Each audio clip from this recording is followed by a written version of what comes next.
I'm John. I'm Rob. And this is the Mint One podcast, where we talk all things NFTs and the rise of blockchain gaming. So Rob, with 2022 in the books, what have we got to look forward to in 2023? 2023 is shaping up quite nicely, so let's discuss.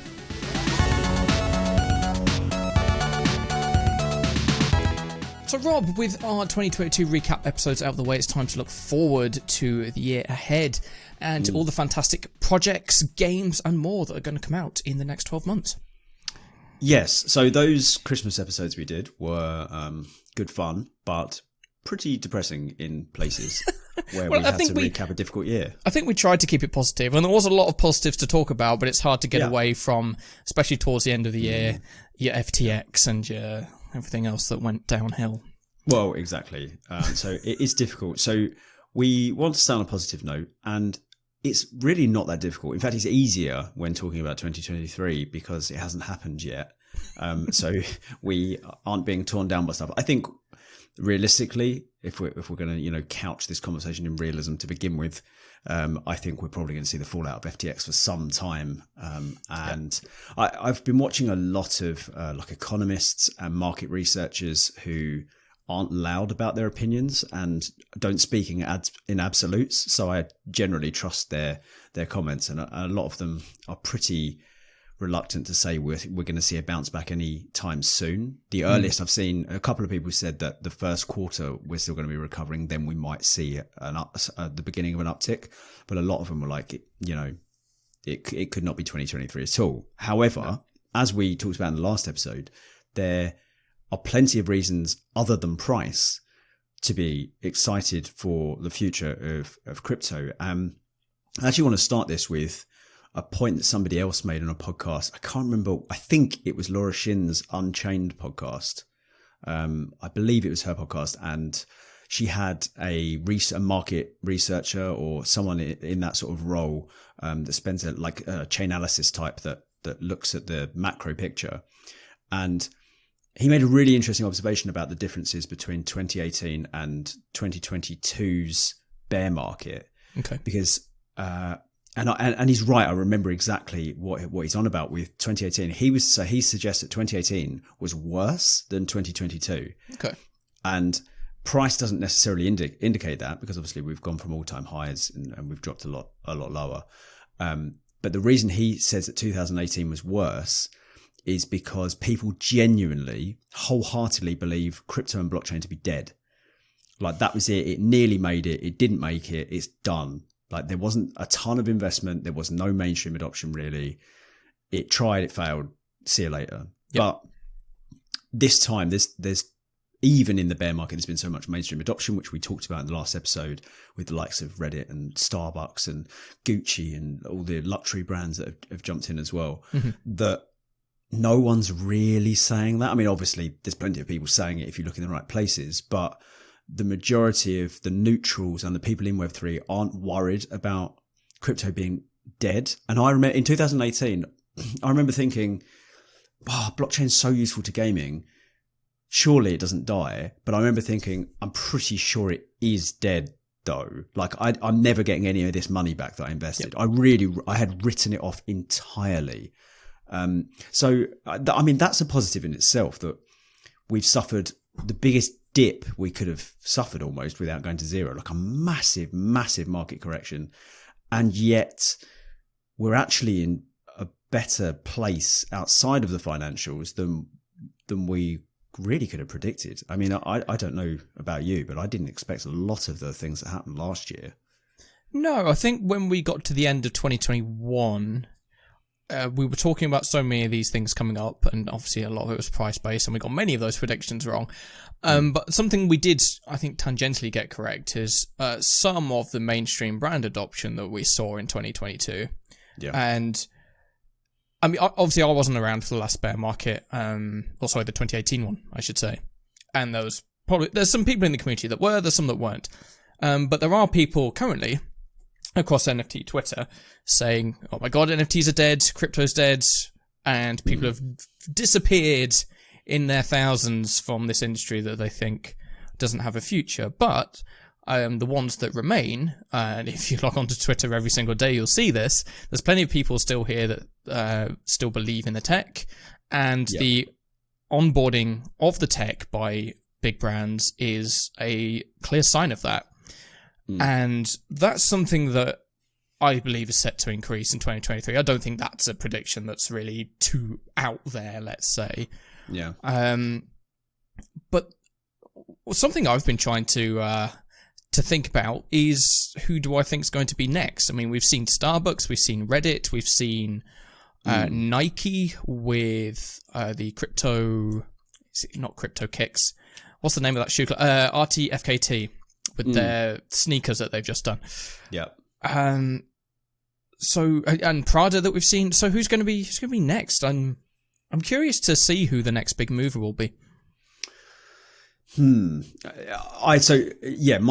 I had to make a prediction for 23, which we have, but to make further ones for things I'm excited about, I think we are going to see a lot more major crypto adoption, like we've seen, and I'm pretty sure of this.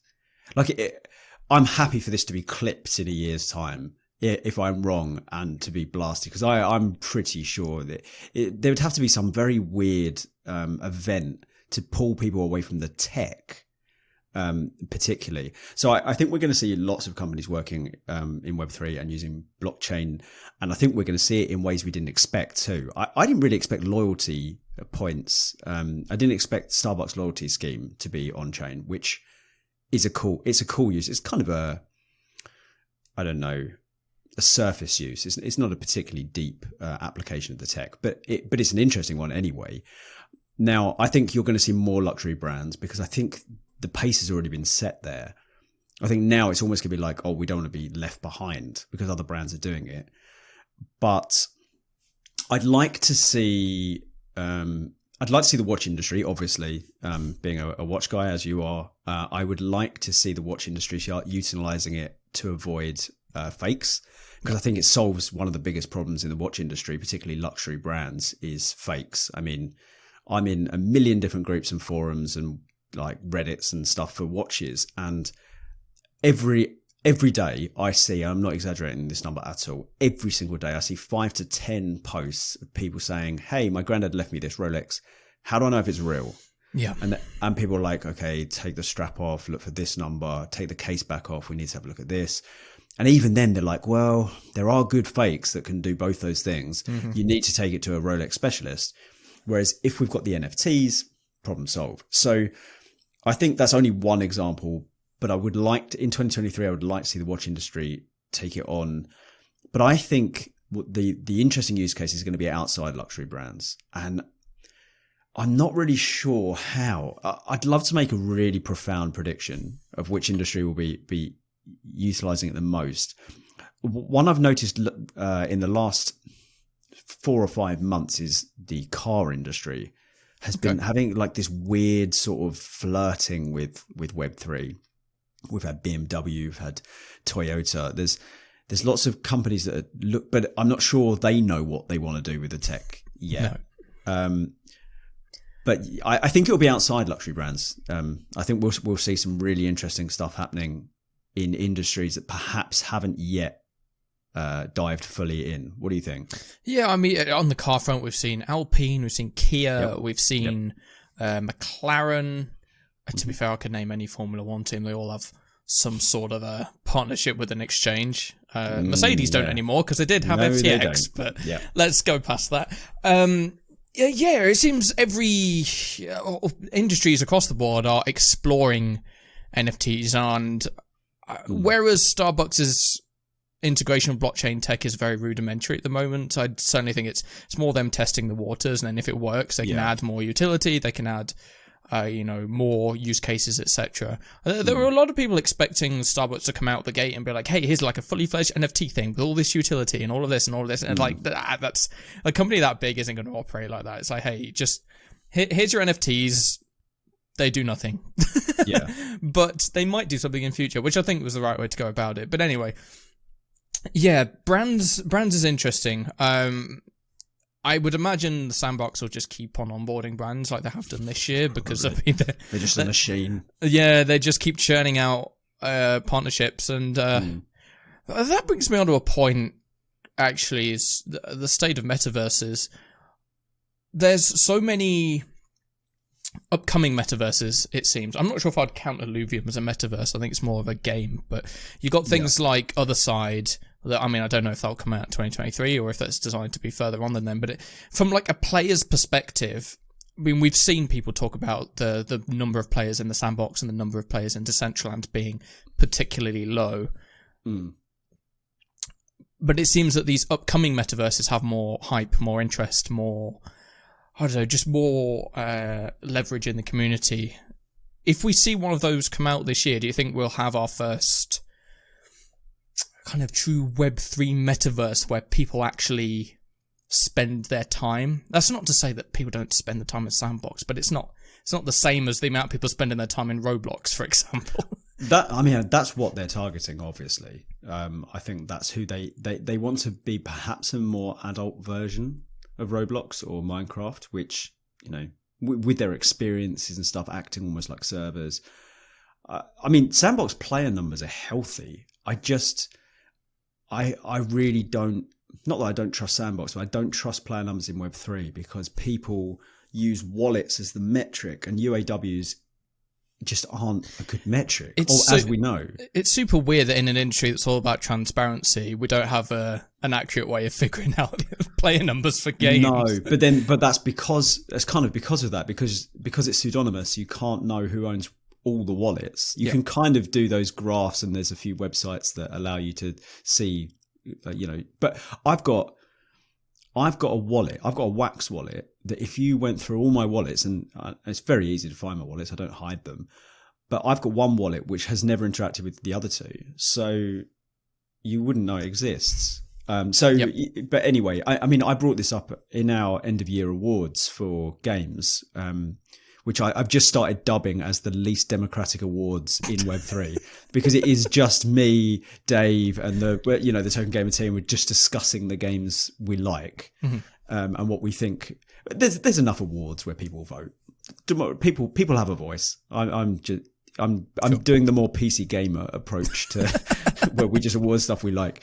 But I had to, for mobile gaming, I had to award Thet and Arena, but their numbers are so ridiculously high that I almost can't believe it. And I even said it when I said, I mean, I just have to take them on their word. But this is absolutely ridiculous. They said at peak they had 150,000 concurrent players, which would put them in the top 10 of Steam. Yeah, like that is insane numbers. But who knows? It's Web3. It's hard to tell. But in answer to your question, which I mean, I have gone hiking to get to your question. I'm back there now, and we're talking about metaverses. So, spending your time in the metaverse, I honestly think the most likely to pull it off at the moment is Sandbox.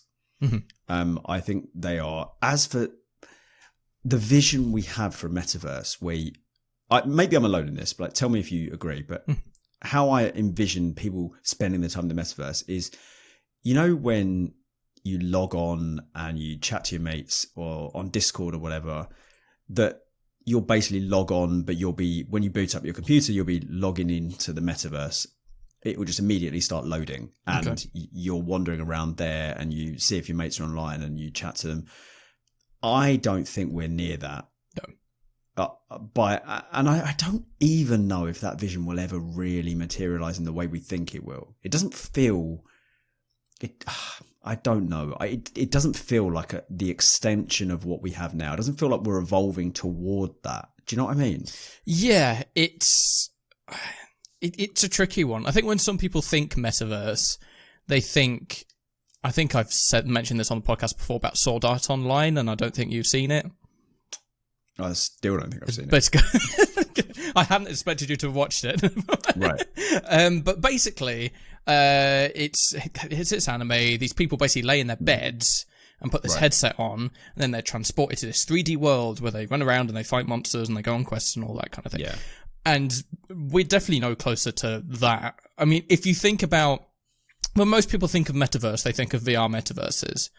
I mean, I don't know if that's strictly what a metaverse should be.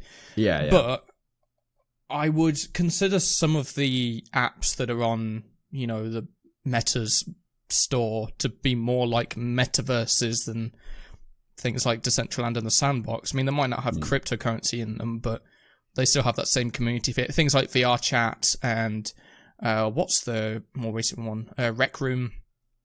And Gorilla Tag, which is something I played yesterday. It's just strange where you can you could just kind of jump into these areas and there's community. I mean, it's much like an MMO, but I think having these things in the VR environment just adds an extra dimension to them. I still feel, so two things on this. One is I still am uncomfortable having VR intrinsically linked to the metaverse. And two, you know what you just said about Illuvium not being a metaverse, because it's really like an ecosystem of games, like Battle.net. It's a load of connected games. And for example, World of Warcraft, Hearthstone, what was their MOBA that didn't do great? Not Heroes of Youth. Heroes of the Storm. Heroes of the Storm. Yeah. So they have similar characters. There's overlap with mounts and pets, and I guess Diablo's in this as well. So there's all these overlaps. That isn't a metaverse, and I feel like a lot of these. So there's actually 3 points, because I've said this before, but I'm uncomfortable with the plural metaverses. It almost doesn't make sense to me to have metaverses. I think I'm not sure what it is if we've got loads of them, and. So if Illuvium is a metaverse, if we were to accept that premise, then all a metaverse is really is a space with games tacked on to the side. Or tacked on's unfair because that's kind of derogatory, but there's games you can play, and so all Battle.net would need to add is a lobby. A 3D lobby, and then what is it's a metaverse? I mean, if it were on chain, obviously. Is Steam a metaverse if it added a lobby? Just because all the games are in one place? I don't think we're clear on what metaverse is, like the general and I think we're really misusing it. And like I said, the more metaverses there are, the weaker the idea is. Yeah, until we start seeing proper interoperability between either different metaverses or items between metaverses, the more we have it's like the .com boom. You start having 100,000 websites and maybe 3 of them are good and the rest of them are just dust in the wind. But speaking of Illuvium, I think that's one of the, what should I call it, game project metaverse, whatever you call it. It's one of the things I'm most excited for this year. Obviously they went into private beta, I should say, a few weeks ago. Yeah. And very well received. I think Superdope played it on your live stream, if I remember correctly. Yeah. And it's had, it's quite content limited at the moment, but it's had kind of rave reviews by everyone that's played it. And I think within the last week, they've started releasing more info on Illuvium Zero, which will have a land sale coming up soon. Yeah, so it's a city builder, isn't it? Yeah, I got an email today about that. Yeah, it's a very, very interesting title for sure. And again, it kind of follows along the line of these Web3 properties that are branching out into new spaces. We discussed Alien Worlds starting to design their own card game. We've got Bored Ape Yacht Club with the other side metaverse. We've got Deadfellas that are doing, branching out from their avatars to do 3D avatars and then like models that can be imported to other games and all this kind of thing. And it seems we're coming into this next stage for Web3 where, these companies that a lot of them just started on a whim, I mean, Bored Ape was really just started on a whim in a sense. It was, hey, let's just create some assets, get some AI to fling them together. And I imagine when they started, they wouldn't have imagined that they would sell for the amount they do now. No. But now that they've had time to kind of take that in and bring on experienced people, and their communities matured a bit, they're now ready to take an evaluated next step. And I think we're going to see so much of that this year, not just in the projects we know and love, but in experienced teams coming into the space, and with blockchains as well. I mean, we said in the last episode about Polygon and Immutable X's success in 2022, and I think that will carry on in this new year. Yeah, I think. I think I said this last podcast, but I thought 2022 was going to be a big year for blockchain gaming, and I would argue it was. Even though we didn't get as many releases as perhaps we'd hope, I didn't really expect many. And I think we did really well. I think it was very strong, and we saw lots of new projects announced, and we started to see gameplay footage of AAA games, and I mean that in terms of actual AAA quality, not just people throwing that word around like we discussed last week, calling yourself handsome and so on. And I think 2023 is going to be better, because we're going to see a lot of projects. Obviously, these projects need to deliver. I think the only thing that is a risk I see for this is that we see multiple AAA, in inverted commas, games come out in open beta and they're rubbish. That will really set things back. But I mean, it wouldn't be terminal. But I think from watching the gameplay of a lot of, Shrapnel, Metalcore, Illuvium, even, I think there's a lot of games coming out that look fantastic and are getting better. And then games like Big Time, who we gave our Game of the Year to, even though I really, really didn't want to give it to them, because they'd already won the big award, the Game Award earlier. And we've partnered with them, so it just felt like collusion, even though they had no idea what was going on. But I couldn't not give him the award, because I think it's a fantastic game, and it's still so early. It's like such early days for them. Yeah. And then we've got Mirandus. There's so much Star Atlas. We've got so much coming out this year. Sorry, 2023. Still getting used to that.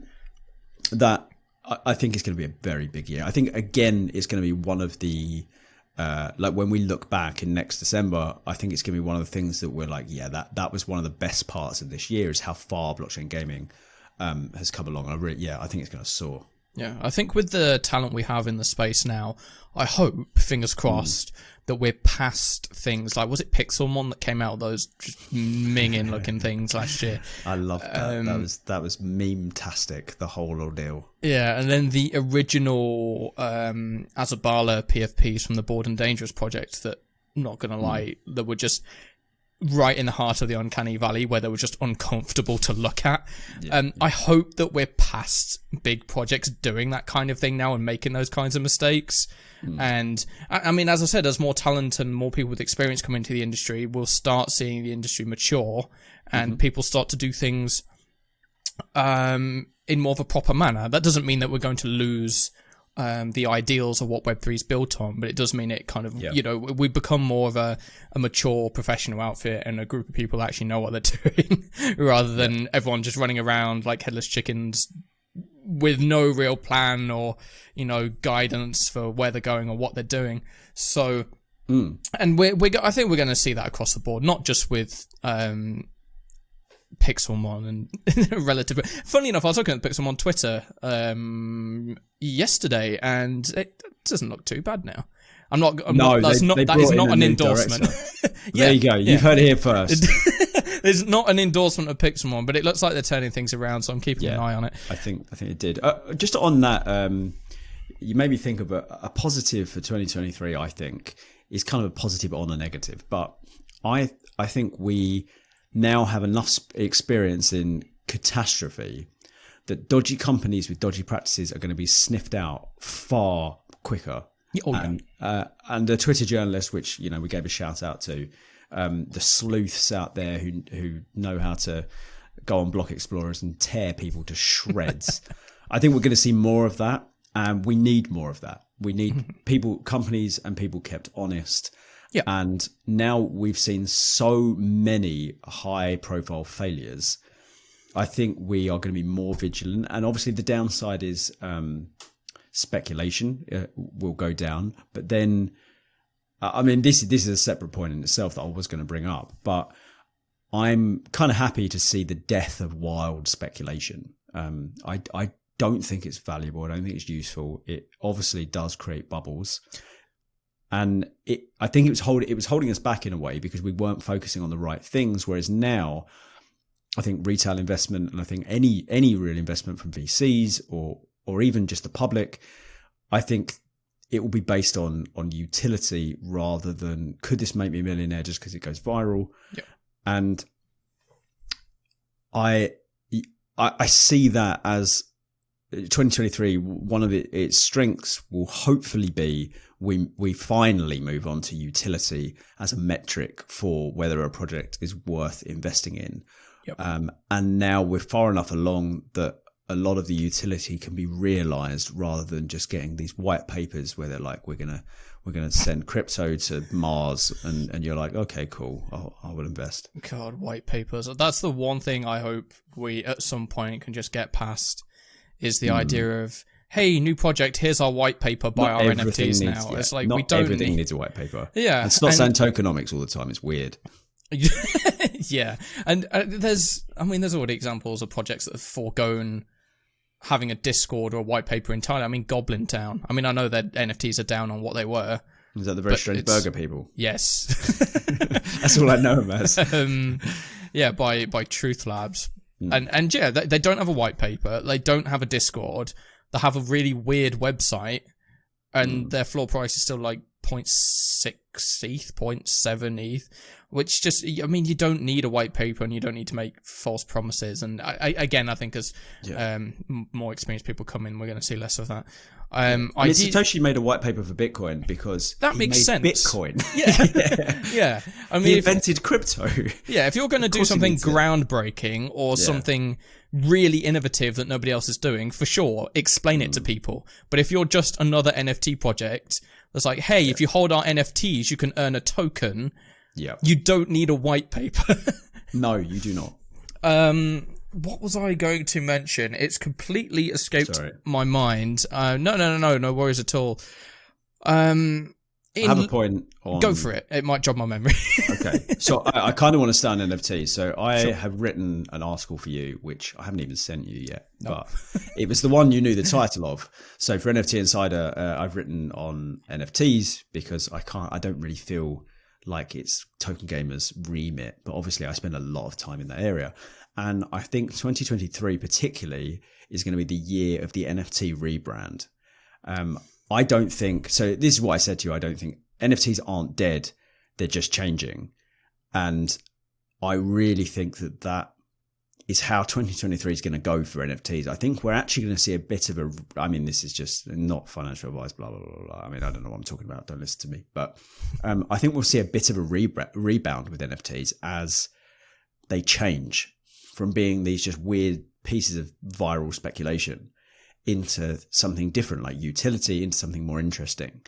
And I think that's a positive. And I think it's going to be really interesting this year for NFTs. I want to see where NFTs go. It's more your area, the art thing. Perhaps you've got a better insight, but I'm hoping for an NFT rebrand is the general message. Yes. I mean, we've already seen major brand projects try to distance themselves from the term NFT. I think we're going to see more of that. Digital asset. I don't know whether it's going to be digital asset or someone's going to try and come up with something newfangled. I don't think anything newfangled will catch on at this point. But a digital asset just seems so long. But anyway, I think... Digi-ass. I wouldn't Google that. I think that's going to give you something very different. No, well, I'm sure I'll be happy either way. I'll give you some Rule 34 stuff. Anyway, yeah, I agree. I think, I mean, we saw with, was it it was Sony that did that patent towards the end of last year, where they didn't list NFTs by name, but it was basically NFTs. Yeah. And we are going to see more of that. Something that I would like to mention, kind of along those lines is, we've been talking about, how everyone's still here. We are the, the real believers, and how speculation's disappeared in the space. I do think if we start seeing lines go up again, I'm not saying they are going to, I'm not going to say it's going to happen next week, so calm down if you're listening to this, but as soon as we get the first, so if we get to the first semblances of a recovery coming, then there are going to be speculators come back, and all of a sudden be like, oh my god, I can make so much money with crypto.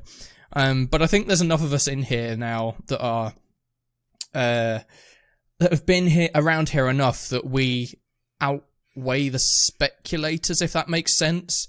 Like, there's obviously going to be a lot of new people coming if lines start going up again, but I believe their impact is going to be tempered somewhat. So I don't think we're going to be seeing the unicorn highs we were getting towards the end of 2021.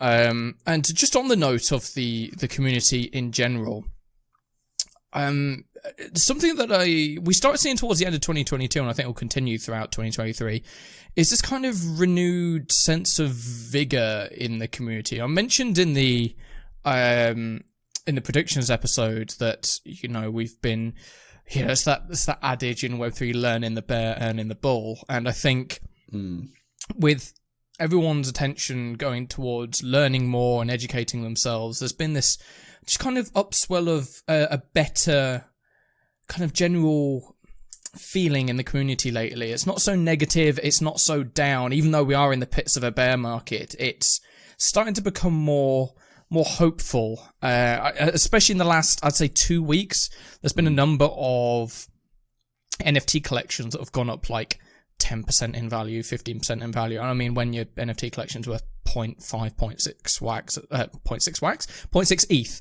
that's not a huge increase, but it's like tiny signs like that people are really latching onto at the moment, but not latching on in the case of, oh my god, I can make loads of money, but hey baby, we're seeing the market recover a little bit. I mean, people are grasping at straws, but whereas that kind of recovery, that tiny recovery 6 months ago would have been like, yeah, it's gone up 10%, but we're down 95% this year. I think we've been in the bear market for long enough now that people are like, there's something out there for me to grasp onto, and in a positive way as well. So yeah, I think regardless of what the market does this year, whether we go up, whether we go down, whether we stay roughly the same as we're on now, I think the community's become a better place towards the end of 22, and we'll see more of that this year. I hope, anyway.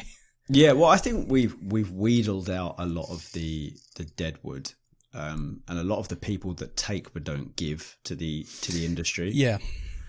Which, and I don't mean that necessarily with people investing and not contributing on Twitter or Telegram or whatever, but just the people that come in and all they're doing is shilling whatever they're invested in, and you've got these YouTubers just making dumb money by putting scams on their channel. You know exactly who I'm talking about. I want to see less of that. I want to see more about. It's again. This might have been. Did I say this last week? But the old adage of solve a problem, like solve a problem. That's how businesses are made. You solve problems for people. If you can find a problem and solve it with blockchain, start a company in blockchain, because that's what we need. I think by solve a problem, you mean solve a genuine problem, not what I imagine the creator of a clicker would say in response to that is, my problem is I have no money. Come play my clicker and you will have money. You're solving your problem. You're not solving a problem per se. But the industry has obviously changed a lot in the last 3 or 4 years, and I think a lot of the growth was faux growth. It was just inflation. I mean, it was just people absolutely making stuff just to make money, and they didn't have the right intentions, and that's not to say you shouldn't be looking to make money. I mean, go for it. You will be rewarded if you solve problems. I just want to see more. There's so many people we've met in this industry that are just hell bent on building stuff that's useful to the world, and I just want more of them. Even they're a bit, Yep. some of them are a bit crazy, but I'd rather them because at least they're genuine. And there's been, I think that's one of the worst parts of Web3 in 2021 was just disingenuousness. This, you never know who you could trust. And I don't just mean rug pulls. I mean people shilling stuff. People are invested in things. So they're just saying, well, it's the best thing ever. Like this is going to change the world. They don't know, nor do they care to find out if that statement was true. Yep. And it's mostly been proven to be wildly false. So I want more people doing interesting stuff and facilitating the growth of not only crypto and blockchain as an industry, but the industries it can touch. That was a very uplifting sentiment. I didn't really mean it to be. And I'm all in white and there's light behind me.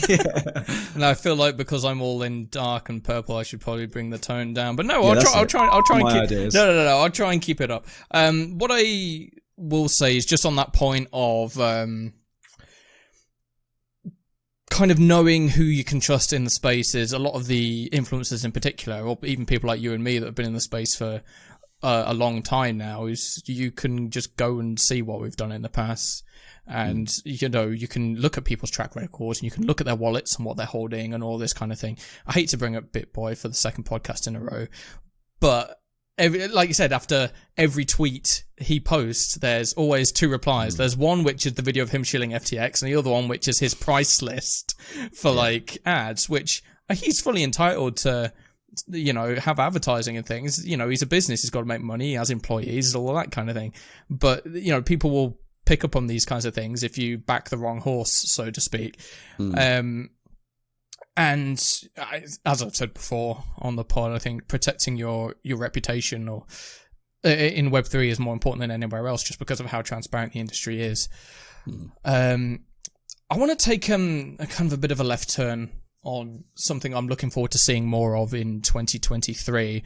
And this is not just because obviously I work with Atomic Hub, but I'm looking forward to seeing how marketplaces evolve this year and how competition evolves. Okay. Because we've had OpenSea as the unequivocal number one NFT marketplace up till now. Yeah. I don't think they're going to completely fall off the face of the earth. I don't think they're going to disappear entirely, whatever. I think they're quite a solid business. They're doing things in a decent way. However, there are many marketplaces out there that are catching up in terms of features or innovation or the amount of users that they're gathering or the communities that they're curating. And I'm not even going to mention Atomic Hub in this bit. There's marketplaces like Market Eden, Magic Eden on Solana. There's Blur, which has been doing fantastic lately. Yeah. Spoke about them briefly last week, I think.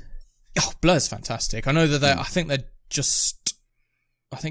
Airdrop 3 is... We're recording this 5th of January, so I think Airdrop 3 is this week.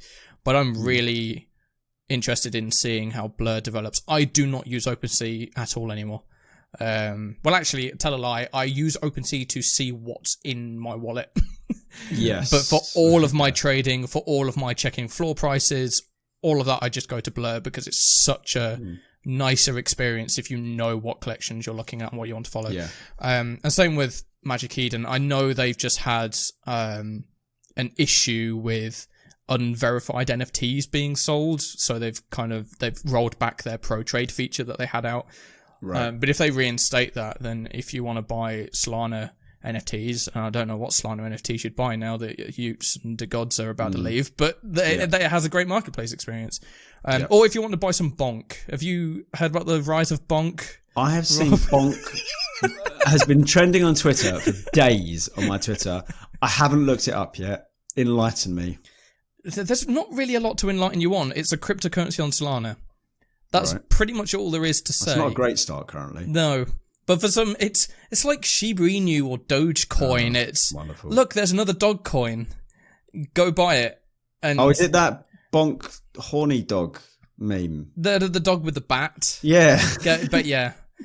Okay. Okay. And it's sure all the NFT Twitter influencers I've seen some of them have been like very anti-bonk, some very pro-bonk. Pro-bonk. They've been talking about the team and about their history. About who knows where it's going to go.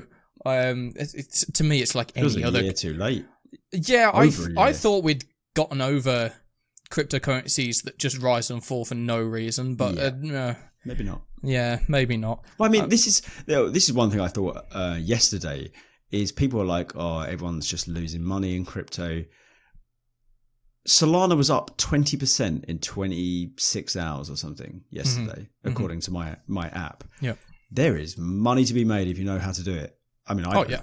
I don't know. I certainly didn't have the minerals to buy Solana as it was sliding day on day. But there's definitely money to be made in. Well, they say more billionaires are made in a recession than anything else. Like, you can certainly make money, but it's just hard to do. It's just the old kind of stock market adage. I can't remember the name of the guy who made all that money in the stock market crash of 2007-8 by betting against the American people, so to speak. But I mean, there's always people that are, and this isn't the average person, so don't, if anyone listening to this, go to CoinMarketCap and think you can instantly 3x your money by reading graphs.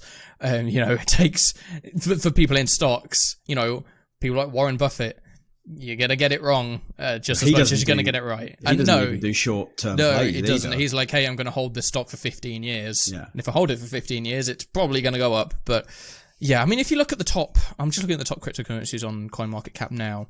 A lot of them I can agree with, but still, even in the top 20, you've got two cryptos that you just look at them and you think, why are they as pricey as they are? Like, Dogecoin is the 8th largest cryptocurrency. It's bigger than Cardano, it's bigger than Polygon, it's bigger than Litecoin, bigger than Solana. Shiba Inu's 16. I mean, it really does undermine the industry. Yeah, it does, unfortunately. Apecoin's starting to get up there as well, although obviously there's some actual utility to Apecoin. But anyway, we were just talking about Solana. That's above $13 now at the time of recording. I know there's a lot of people that believe in Solana's tech, and I think you're probably one of them. Tech, not sure. Not sure. But I like the ecosystem, yes. Yeah, okay. I've never seen especially on NFT Twitter and other social platforms, a community that's as, how can I use a word that's more neutral? You can always bleep it. Ravenous? I don't mean that in a negative way, but they chomp at the bit at anything to do with Solana. I find the Solana people, and we should definitely do that idea we talked about where we deep dive different ecosystems and discuss it. But I find the community on Solana to be more positive than many ecosystems, and not toxic positivity either, which is something we haven't had to say in 2022. 2021, toxic positivity was one of my biggest bugbears, but it's not been a common problem of late. Yeah, thinking of that, I've not heard too much about Bitcoin maxis in the past year. That was a huge thing in 21. I mean, surely they've still got a pretty strong case. Oh yeah, for sure. But I think that now that Bitcoin's no longer near $90,000, they've calmed down a bit. So it's an interesting situation we find ourselves in. We're in the pits of the bear, but there's a future ahead and there's a lot to look forward to. I unequivocally think, and we talked about this on our predictions episode, that blockchain gaming is, I think, the one area where we'll probably see the most movement and the most interest this year. I mean, there's going to be big brands come in. Yeah. I don't want to diminish the impact of big brands because they're always going to have a huge leg up in the space. But I know we gave that prediction for the year before that 2022 was going to be the year of blockchain games, and we were a bit early. But even in the late December, early January, we've seen Illuvium enter beta. We've seen Immortal on IMX is now available. We're hearing more about NFT, PFP projects, etc., that are moving into games, and new games that are coming to ecosystems. And a lot of the ones that I covered early last year all mention, hey, 2023 beta, 2023 alpha. So I think there's a lot to look forward to. Yeah, I'm just going to add to that we've started to see rumblings of established games already that are looking at ways they can utilize blockchain. The one I wrote about this week was PUBG, so they're utilizing Banger, which is so when I saw this news, so basically PUBG, PlayerUnknown Battlegrounds, is going to create an alpha client that uses NFTs and blockchain, right? Okay. That's the headline. Yep.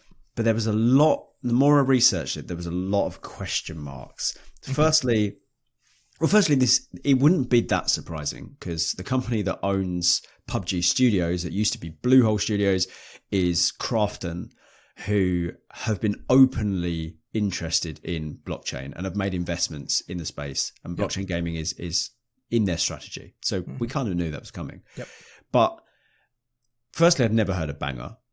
And that's fine. I haven't heard of everything, but it's like a games platform, but it's also trying to be like a solution for publishers to be able to use blockchain and NFT. There's quite a few of these middlemen software platforms coming up. However, they describe themselves as a private blockchain, and I could find no more information than that, which I didn't love, and it's confusing me. I mean, I would like a white paper from them because they're calling themselves a blockchain. But I mean, maybe they've got one and I just couldn't find it, but it shouldn't be that hard to find. So I couldn't really find much on that. And then PUBG, Krafton, all of them, none of them have said anything about this. Only, so I think it's official. Otherwise, Banger are going to get sued into the ground. But it was just a bit of a weird announcement. But we are starting to see more of this, where established games are looking into how they can utilize blockchain. And PUBG is going to do their first one, where they're going to do 3 different game modes, and it's not going to be like the full battle royale, but you can earn NFTs and crypto. I think that won't be the last example in 2023. I'm looking forward to seeing some other companies try and integrate it, soft integrate it. If they did it in the way Reddit did it, I really don't think they'd experience much backlash. Yeah. If you just did it like a no downside kind of thing, don't sell stuff for stupid money. Don't put massive creator fees on stuff that the publishers have created. Don't be, I'm going to have to put a marker. Don't be a about it. Just utilize the tech. And I think we will see some of the early stages, like some of the early examples of what are the most popular games right now, starting to try the tech and implement it in ways. And it looks like PUBG will be the first proper banner game to integrate it, because I mean they still have a stupid amount of players. I didn't realize how many players that game had until I did the research for that article. Yeah, I mean, they were the Fortnite. And yeah, they were one of the first battle royales. They helped make it famous. For sure. I mean, I remember watching, I'm still watching, but Summit 1G back in the day was one of the biggest PUBG streamers at the time. Unbelievable player. And yeah, there was such a hype around that game, and then Fortnite came out and everyone just moved to Fortnite. It started to dissipate, didn't it? You had Warzone, you had Fortnite, you had Apex Legends. Battle Royale just become something massive. Whereas before you had like the Armor mod DayZ, and then but PUBG is still massive. I didn't realize it was as popular as it is. So if they were to do this, if they have rubber stamped this, which it looks like they have, that's very interesting, and I wonder where that will go. I mean, PUBG is kind of similar in the way to like FIFA Ultimate Team packs. Seems tailor-made to have an NFT integration because they already have loot boxes. Yeah. And so if you turn those loot boxes into NFTs and turn what comes out of the boxes into NFTs, and that just seems a no-brainer. PUBG makes an insane amount of money from microtransactions. I don't have the most up-to-date data, but I just had a quick look, and I think in 2020 they hit almost $2 billion in microtransactions. So, if they want to get ahead of the game, then they should have money at their disposal to test a few things out and see what works. I heard a stat, which I have partially forgotten, so I'm just going to give you the ruins of the stat that remains in my brain. Sure. EA FIFA's Ultimate Team makes so many billions per year that it's more profitable than any other game. like a loan. That game mode alone is more profitable than any game, because they make billions and billions off of just Ultimate Team. Yeah. That is wild. And this is really a call for blockchain. What's so wild is it hard resets once a year. Yeah. That is mad. You're spending so much money on this stuff, and then once a year they arbitrarily say, that'll do. Oh, you want Ronaldo again? Okay, well, for the 12th year on the trot, you're going to have to buy packs until you get him. Mm-hmm. Just crazy. Like, for the longest time, especially when I was growing up, it was, hey, what's better, FIFA or Pro Evo? I know Pro Evo's now eFootball for whatever reason. But imagine if eFootball came out and said, hey, we're integrating NFTs. You can now carry your, version of their Ultimate Team across year on year. They're never going to do that, are they? No, they're never going to do it. But never going to do it. I sincerely hope someone in Web3 or some game developer does this. They create a football game with NFTs in it that has a similar online, play system to FIFA, so you can just show how ridiculous the FIFA system is in hindsight. Could you? I may be pitching an idea worth hundreds of millions here. Could you have, let's say players were NFTs, right? You open your pack, you get Messi. As an NFT, you're like, buzz in, I got Messi. Yep. Then the next time, so you could still have the yearly cycle of the game coming out. Now, obviously, the player stats need to change year on year. Mm-hmm. So the players that grow, the players that diminish, right? Could you put the stat change, and this is an evil idea, by the way, it's just slightly better than EA's current system.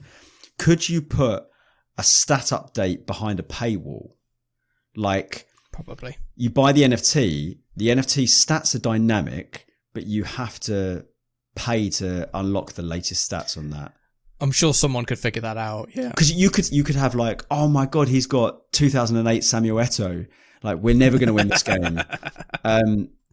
I think that'd be really cool. And you could update it to each year. You have the option to pay to update it, because then they're still getting that greediness money from making people pay once a year to get their Ultimate Team. But at least you own the NFT. Yeah. I just think that could be a cool kind of solution. Halfway house. I can't speak too much about other chains, but I know NFTs on Wax have mutable data that can change, which is usually controlled by something in the back end, player collects a +1 attack thing.